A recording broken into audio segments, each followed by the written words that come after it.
우리 옆에 있는 분한테 인사하시겠습니다. 주님의 이름으로 축복합니다 하면서 인사를 나누시겠습니다.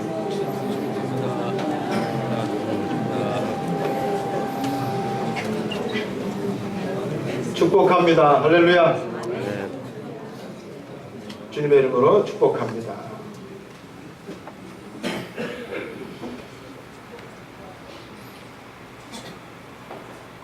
미국이나 유럽에 보면은 제일 크고 화려하고 웅장한 건물이 교회입니다. 다녀보신 분들은 아시겠지만 보통 지역에, 물론 대도시는 뭐 그렇지 않지만 웬만한 도시는 법으로도 교회보다 높게 짓지 못하게 하고 또 의식적으로 교회보다 더 크게 짓지 않으려고 합니다. 근데 우리나라 같은 경우는 가장 크고 의리의리한 빌딩, 건물은 다 백화점이고 쇼핑센터더라고요. 저기 한동에 있는 롯데마트도 롯데 아울렛으로 바뀌어 있고요. 또 얼마 전에 연수동에 있는 스퀘어? 가봤더니 뭐 미국 못지않게 의리의리하더라고요. 엄청 좋고 말이죠. 어딜 가나 교회보다 훨씬 큰 게 이 시대를 상징하는 것이 바로 그런 쇼핑센터나 백화점 건물이 아닐까, 그런 생각을 하게 됩니다.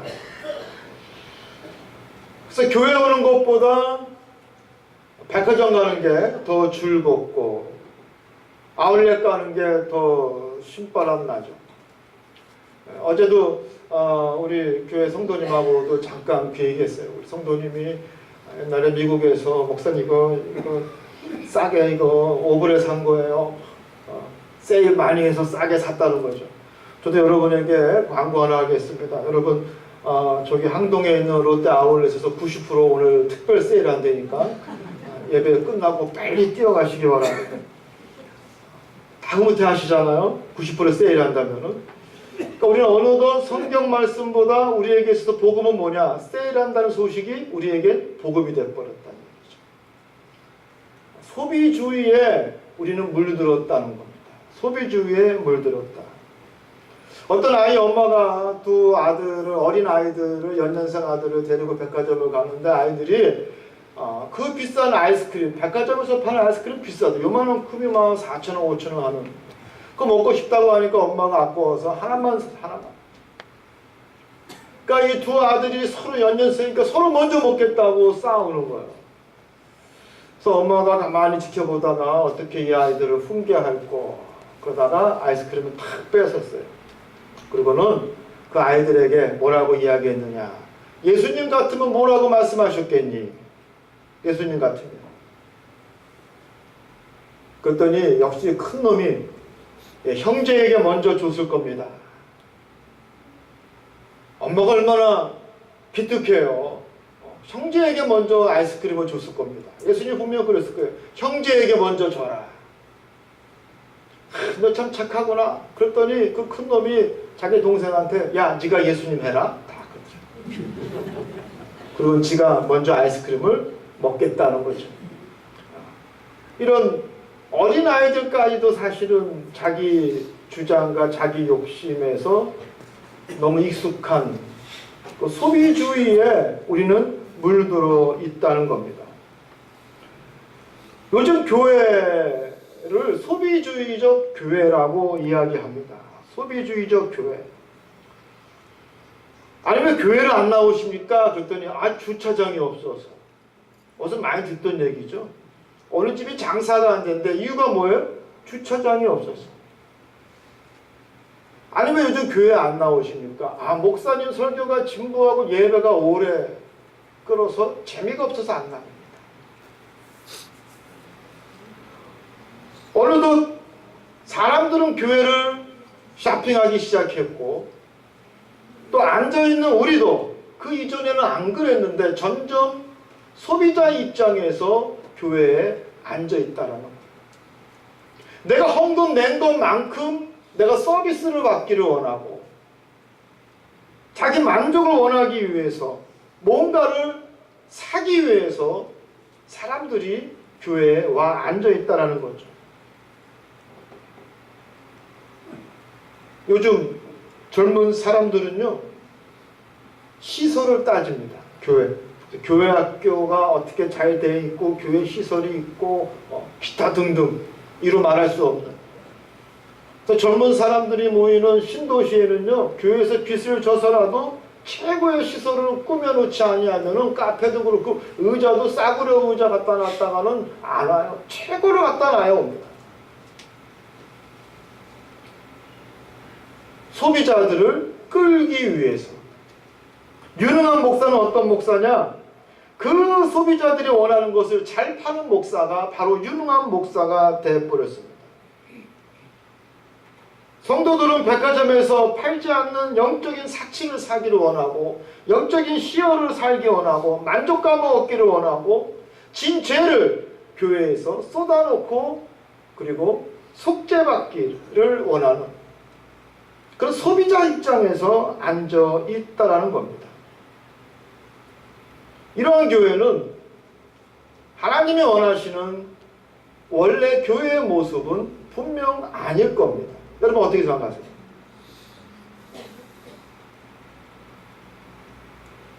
어떤 교인들은 그럴 수 있습니다. 내가 헌금 내고 교회 다니는데 목사님 서비스가 왜 이래? 교회 밥이 왜 이래? 라고 말할 수 있을 거예요. 왜? 내가 헌금 내는데, 내가 소비자인데, 세상에서는 소비자는 왕이라고 하는데 목사님 서비스가 왜 이래? 나는 누릴 수 있고 나는 내가 원하는 상품을 사야 되는 곳이야. 여러분 그렇다면은 그것이 온전한 하나님의 교회의 모습을 가질 수 있을까? 예수님의 DNA를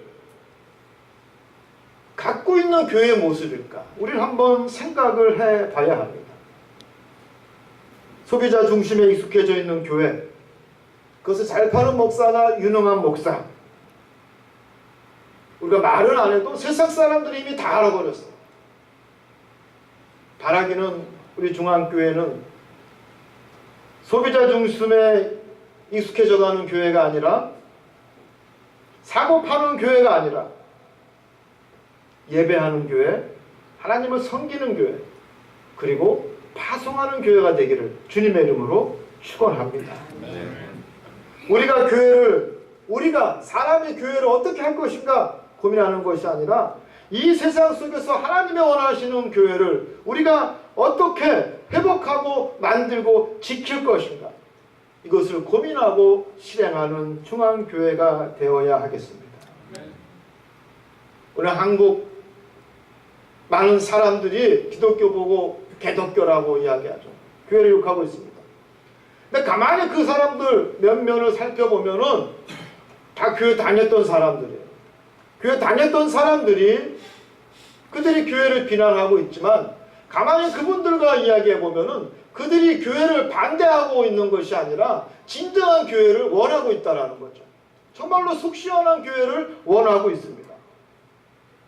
여러분, 교회는 뭐라 그랬어요? 건물이 아닙니다. 시설이 아닙니다. 교회는 바로 우리들이에요.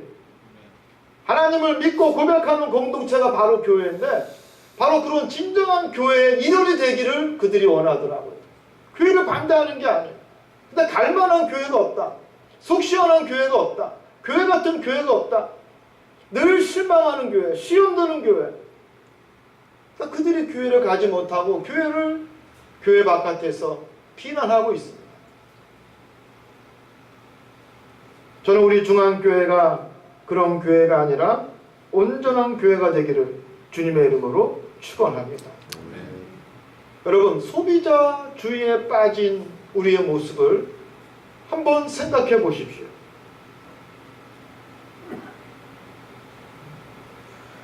내적인 공허함에 늘 시달리고 있습니다. 뭔가를 사야 되는 거, 뭔가를 사야 채워지는 소비자주의에 빠져있는 우리의 모습입니다. 뭔가를 사지 않으면 내적인 공허함 때문에 견딜 수가 없는, 그 쫓아가서 카드라도 긁어와야 속이 시원한, 또 소비자주의에 빠진 우리의 모습은 이웃과 깨진 관계입니다. 이웃과 깨진 관계. 내가 중요한 거지 이웃이 중요한 게 아니에요. 또 물질에 대한 반대 극부적 욕망에 우리 늘 차여 있습니다. 물질에 대한 욕망, 그리고 상처받은 이를 외면하는 영적인 무감각, 바로 이것이 소비주의에 빠진 우리의 모습입니다. 물질주의가 아니라 더 나아가서 물질을 숭배하는 그런 종교적 물질주의 세상에 우리는 살아가고 있습니다. 이 소비주의는 하나의 종교가 됐고 그 자체의 철학을 가지고 우리를 움직이고 있습니다. 사실 이 시대 속에서 신앙생활을 제대로 한다는 것은 여러분 결코 쉬운 일이 아닙니다. 저도 역시 물질주의에 오염되어 있습니다. 여러분도 마찬가지입니다. 물질주의에, 소비주의에 오염되어 있습니다. 이 가운데서 우리가 어떻게 해야 하나님이 원하시는 온전한 신앙생활을 할 수 있을까? 우리는 고민하고 또한 우리는 실행해야 합니다. 오늘 본문 말씀에 보면은 엠마오로 가던 두 제자가 있었습니다. 이 제자는 예수님께서 돌아가시자 실망하고 예수 믿는 제자들이 핍박하는 그것을 피해서 엠마오로 가던 길이었습니다. 그 가던 길에 그들은 부활하신 예수님을 만나게 되지만 그들이 처음에는 부활하신 예수님을 알아보지 못하고 있습니다. 그러나 그 주님께서 풀어주신 성경 말씀을 통해서 그들의 마음이 이미 뜨거워지기 시작했습니다.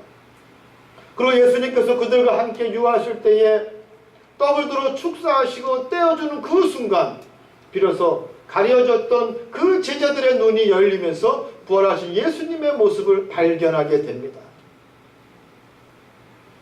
여러분, 우리가 이 말씀을요, 오늘 본문 말씀을 잘 분석해 보면은 사도 바울과 같이 엠마오로 가던 두 제자가 그 눈에 비늘이 쓰여져 있던 게 아니에요. 두 눈 똑바로 보고 있었고 시력 2.0의 아주 정상적인 눈이었습니다. 그럼에도 불구하고 그들이 예수님을 알아보지 못한 건 당연합니다. 왜? 예수님은 그 이전의 모습이 아니라 부활하신 새로운 모습이었기 때문에. 누가복음 19장에 보면 예수님께서는 이미 부활하신 새로운 존재는 그 이전의 모습과 다르다고 우리에게 말씀하셨습니다. 근데 그들이 어떻게 해서 예수님을 알아볼 수 있었을까? 주님께서 떡을 들어 축사하시는 그 순간 바로 그들은 예수님을 기억한 겁니다. 우리의 삶 속에서, 우리의 생활 속에서 우리는 주님의 말씀을 기억해야 할 줄 믿습니다. 주의 말씀을 기억하십시오. 그래야 우리는 주님을 볼 수가 있습니다. 아멘 아멘 하는데 예배 끝나고 악수하면서 오늘 설교 제목이 뭐죠? 그러면 다 머리 긁고 나가요. 식사하실 때쯤 되면 까맣게 있습니다. 이게 우리의 현실이에요. 현실. 제자들은 예수님께서 말씀을 풀어주셨을 때 그 가슴이 뜨거워지기 시작했어요. 야, 이거 보통 말씀이 아니다. 예수님께서 선지자들의 이야기는 너희가 어찌 더디 믿느냐? 가만히 보니까 정말로 더디 믿는 게 자기들의 모습인 거예요. 참 더디 믿습니다. 제가 여러분에게 수십 번 설교해도 머리로는 알아들어도 내 가슴에 믿기까지는 시간이 걸리는 거예요. 그래서 예수님께서 탄식하십니다. 어찌 이렇게 더디 믿느냐?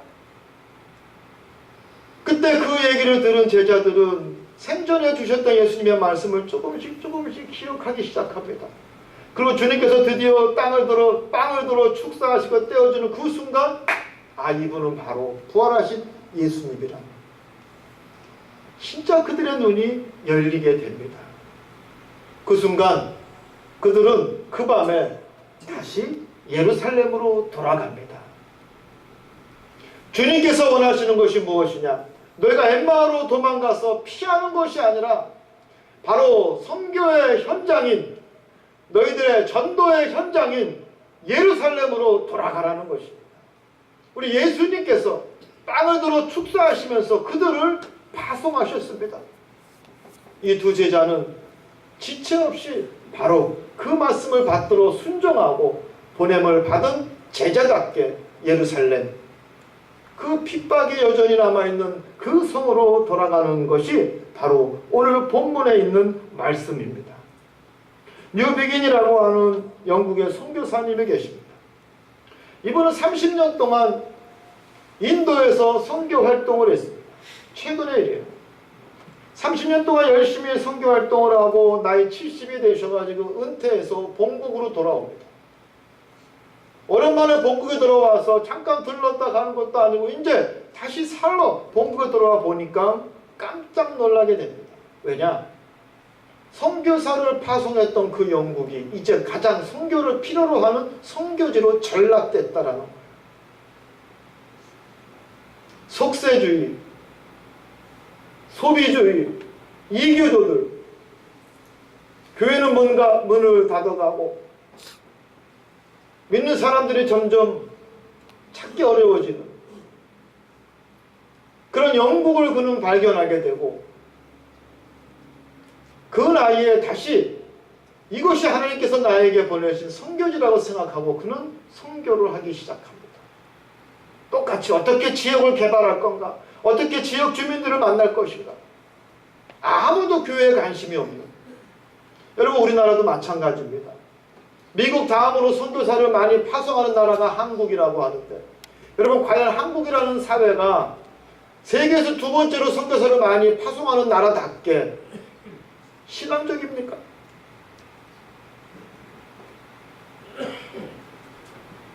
우리나라를 보면은 정말로 부패하고 타락하고 이루 말할 수 없는 물질을 숭배하는 이루 말할 수 없는 소비주의가 팽배한 그 사회가 바로 우리 사회입니다. 믿는 사람들조차도 선교사 하나 파송하는 것도 훈장으로 여기면서 하나님의 니드에 따라서 선교사를 파송하는 것이 아니라 교회의 명예를 위해서 선교사를 파송하는 여러분 소비자적 생각에 머물러 있는 한국 교회를 보면은 정말로 반드시 선교해야 될 것은 가장 이 나라라는 것을 우리는 깨닫게 됩니다. 사랑하는 성도 여러분, 정말로 하나님이 원하시는 교회는 소비자들이 앉아있는 교회가 아니라 파송받을 선교사들이 앉아있는 교회가 바로 하나님이 원하시는 교회입니다. 여러분은 여기서 여러분의 영적인 만족과 위안을 얻기 위해서 앉아있는 것이 아니라 영적인 충전을 위해서 이 예배를 드리는 것입니다. 그리고 여러분은 세상에 보냄을 받은 선교사가 되어야 합니다. 여러분의 가정으로, 여러분의 직장으로, 여러분이 속한 사회로 우리 하나님께서 여러분을 보낸 바로 선교사입니다. 바로 그곳에서 여러분은 사도적인 사명을 가지고 예언자적인 사명을 가지고 전도자적인 사명을 가지고 여러분은 선교해야 할 줄 믿습니다. 우리 중앙교회는 모여서 예배드리고 스스로 위안을 받는 것으로 끝나는 것이 아니라 소비자적인 교회가 되는 것이 아니라 이것을 넘어서 보냄을 받는 그런 중앙교회가 되기를 주님의 이름으로 축원합니다. 그런데 보냄을 받는 성도가 되기 위해서는 선교사로 파송받는 선교사가 되기 위해서는 그 전제가 뭐하냐? 바로 부활에 대한 믿음이 확실하게 있어야 된다는 것입니다. 부활에 대한 믿음, 부활에 대한 믿음.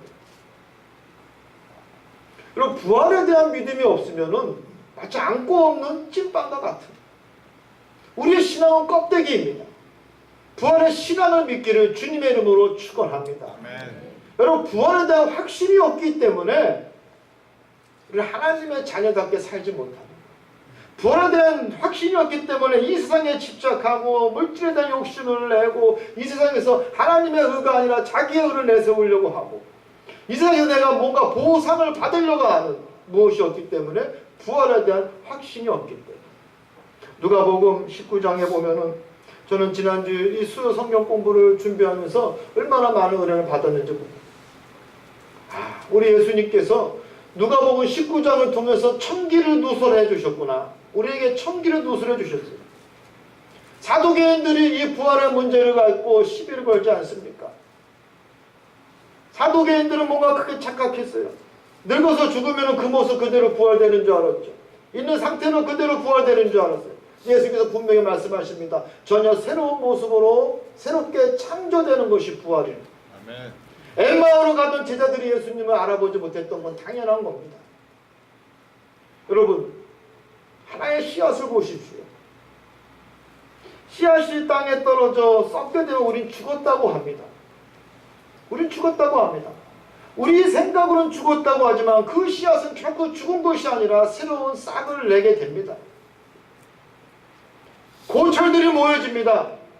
대한제철로 현대제철로 보내져서 거기 영광로 속에 들어가게 되면은 우리는 그 고철들이 녹여주고 죽었다고 생각하지만 여러분 그렇지 않습니다. 새로운 철판으로 그들이 새롭게 생산되는 것을 우리는 볼 수가 있습니다. 제가 수요일날 또 금요일날 그 예도 들었죠. 요즘 미국에서 히트하고 있는 차가 에슬라라고 하는 전기차예요. 15만 불, 15만 불. 전기차.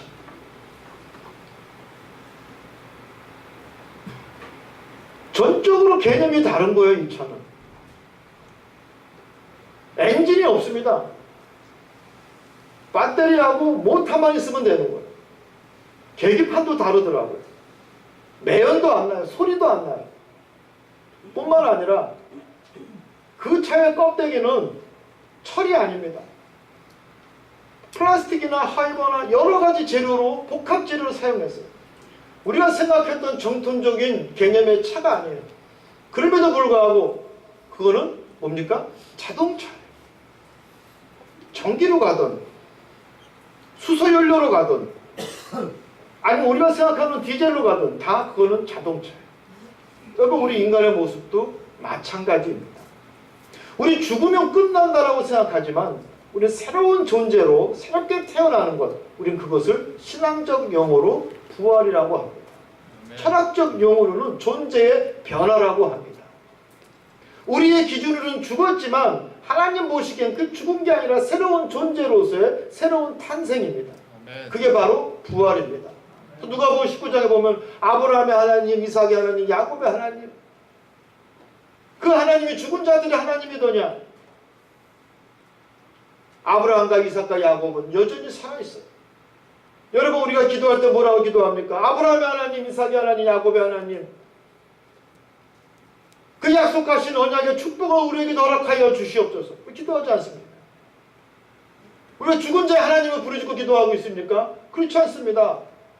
우리의 생각으로는 마치 씨가 땅에 떨어져 썩었을 때 죽었다고 우리 생각으로는 죽은 거지만 하나님 시각으로는 새로운 존재로의 변형이에요.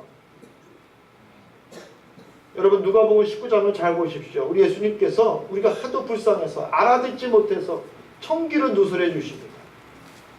청기를 누설해 주십니다.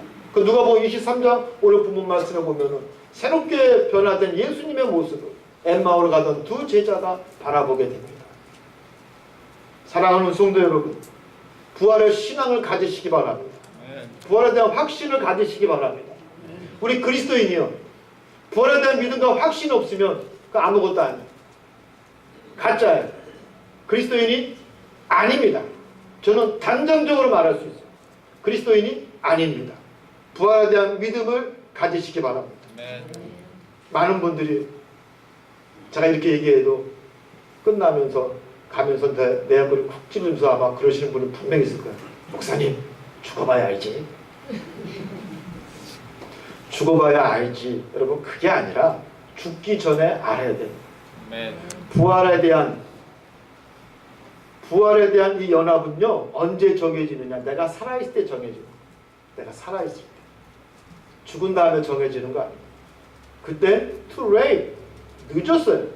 살아있을 때 내가 얼마나 사도적으로, 내가 얼마나 말씀대로, 내가 얼마나 순종하면서, 내가 얼마나 믿음으로 살아가느냐에 따라서 그 부활이 결정되는, 내가 살아있을 때 결정된다는 것을 결코 잊지 않는 여러분이 되시기를 주님의 이름으로 축원합니다.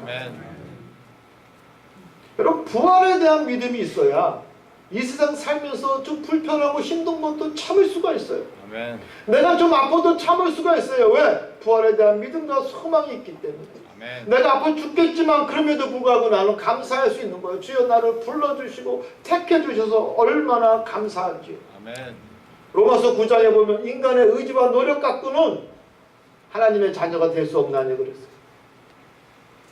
오직 하나님이 택해주셔야 우리 하나님의 자녀가 될 수 있습니다. 그럼에도 불구하고 우리가 여기 함께 함께 앉아있는 것은 우리 하나님께서 여러분을 불러주시고 택해주셨기 때문에 아멘. 얼마나 놀라운 축복입니까? 내가 비록 아파도, 내가 비록 경제적으로 힘들어도, 내 가정사가 좀 힘들고 어려워도 그럼에도 감사할 수 있는 건 뭐냐면 주님께서 나를 부르시고 택해주시고 부활의 자녀 삼아주셨으니 내가 감사합니다. 아멘. 여러분, 죽음도 두렵지 않습니다. 이 세상에서 더 이상 가지려고 집착하지도 않습니다. 내 마음의 욕망 때문에 시달리지도 않습니다. 부활의 신앙을 가질 수 있는 여러분이 되시기를 주님의 이름으로 축원합니다. 여러분, 아비타라고 하는 영화죠. 아비타라고 하는 영화 있잖아요. 그 영화를 보면은 제이크라고 하는 해병대 대원이 나와요. 주인공인데 다리 하반신이 마비가 됐다. 근데 지구가 자원이 고갈돼서 판도라라고 하는 이 행성, 그 행성에 있는 자원을 캐기 위해서 이 지구인들을 글로 보내는데 이 지구 사람들은 글로 못 가요. 왜냐하면은 그 대기가 이 지구 사람들하고 안 맞는 거야. 공기가. 그래서 몸은 나비죠. 그 판도라 원래 원주민들의 몸을 입고 정신은 인간의 의식을 이입하는 거예요. 원격 조정하는 거죠. 그걸 뭐라고 해요? 아바타. 그래서 이 2009년에 개막된 영화죠. 3D 영화의 시작인데, 이 아바타. 거기서 보면은 이 제이크가 그 판도라라고 하는 행성에서 그 조건이 뭐냐? 네가 가서 그 나비족이라고 하는 원주민들을 잘 설득하고 그들을 몰살시킬 수 있도록 나름대로 기여를 하면은 이 다리, 하반신 마비 그 다리, 그리고 회복될 수 있는 것뿐만 아니라 부귀와 영화를 보장하잖아요. 근데 제이크는 거기서 새로운 세계를 발견합니다.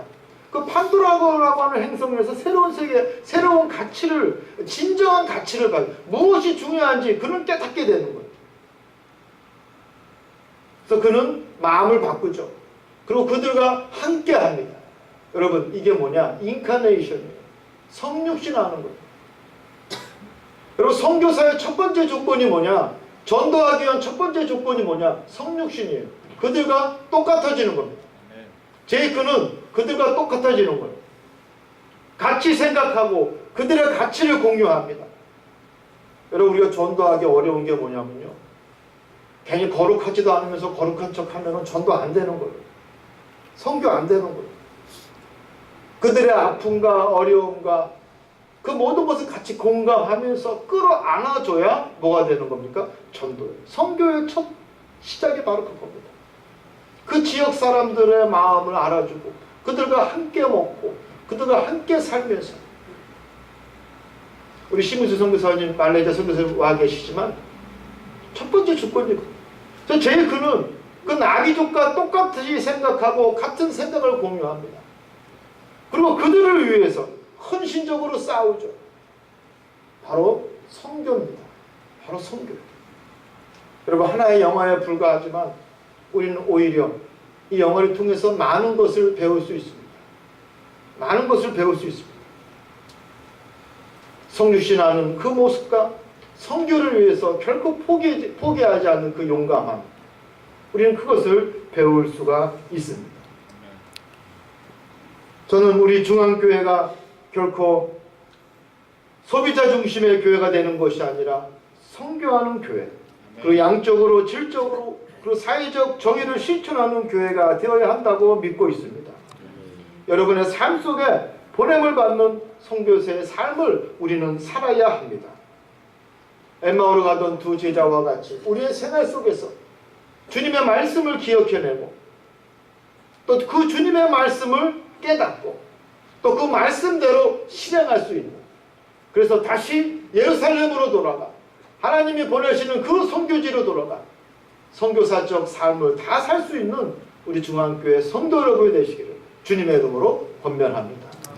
기도하겠습니다. 고맙고 감사하신 하나님, 우리 중앙교회 모든 성도들이 주님의 제자답게, 아멘. 그 말씀에 순종하는 예언자답게, 또 어떤 상황 속에서도 용감하게 복음을 전하는 전도자답게 살아가기를 원합니다. 이를 위해서 엠마오로 가는 두 제자와 같이 주님의 말씀을 기억하게 하시고 그 말씀으로 말미암아 뜨거워진 가슴을 갖고 주님이 가라 하시는 그 선교지에 우리의 가정으로 우리의 직장으로 내가 속한 사회로 하나님 지체 없이 뛰어들어 주의 복음을 전할 수 있는 우리 모든 중앙교회 성도들 될 수 있도록 아버지 역사하여 주시옵소서. 예수님의 이름으로 간절히 기도드리옵나이다. 아멘.